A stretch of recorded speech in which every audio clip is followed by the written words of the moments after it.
Iniisip ko guys, sa mahal na mga bilihin ngayon, lalo na yung bigas tsaka gasolina, paano na yung mga shelter?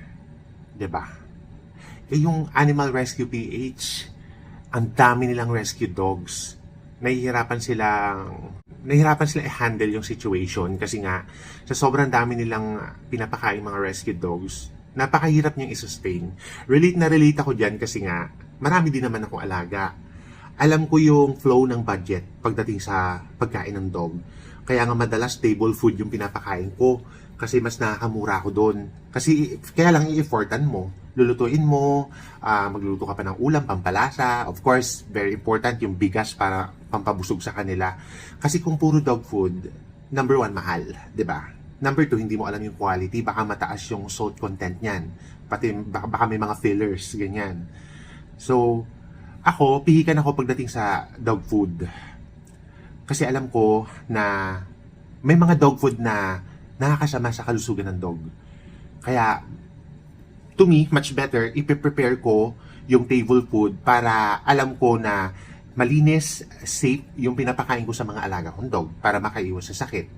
Kasi malayo sa amin ng vet eh. So, paano kung magkasakit, di ba? Tas, ang layo-layo ng vet, napakahirap. Ang hirap i-handle. Ngayon, bibigay naman ako ng dog food, pang treats, ganyan.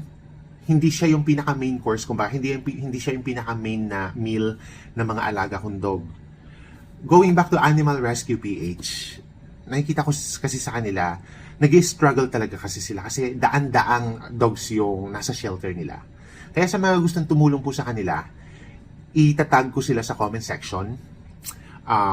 Pwede po kayo magpaabot sa kanila ng tulong. Sa akin kasi hindi ako makakapag-abot more when it comes to financial. Kasi alam niyo naman, marami din akong alaga. Budgeted din po yung mga para sa mga alaga natin, mga rescued.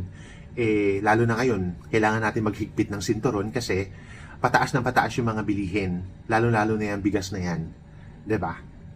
Kumbaga, napakaraming tao ngayon na nagsasuffer. Yung pangalan mga tao na walang mga alagang dogs, nagsasuffer na. How much more pa kaya yung mga tulad namin na maraming alaga, di ba po? So, somehow, ito yung naisip kong maitulong sa Animal Rescue PH.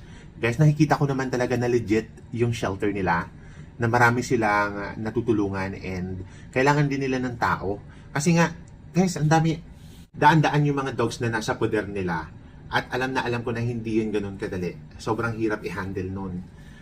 Marahil sa iba, questionin nila kasi bakit daw kailangan pa kumuha ng tao. Guys, kailangan talaga, sa totoo lang. Hindi mo kakayanin mag-isa yun.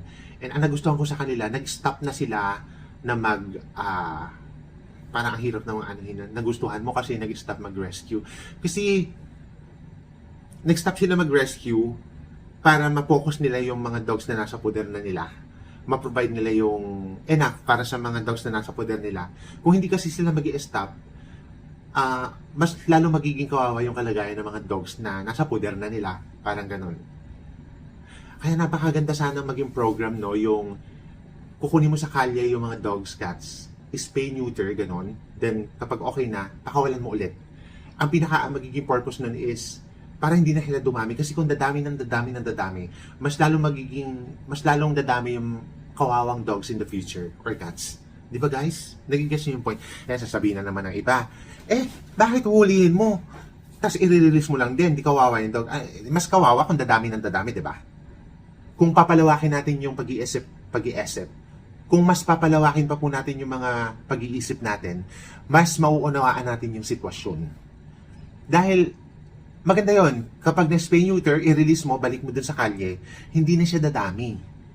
Yung friend ko nga, nag-send guys ng video. Naku, may nanganak na dog sa kalye. Kawawa yung mga tuta, kawawa yung mga, yung mga dogs, yung mga bagong anak.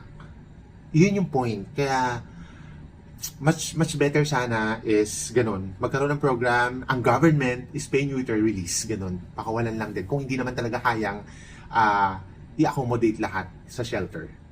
Di ba guys? Ang daming kawawa, sobra talaga.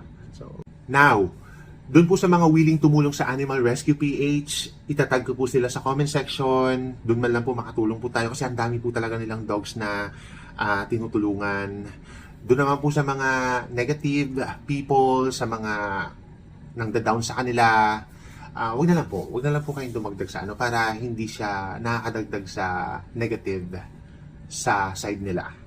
Okay po?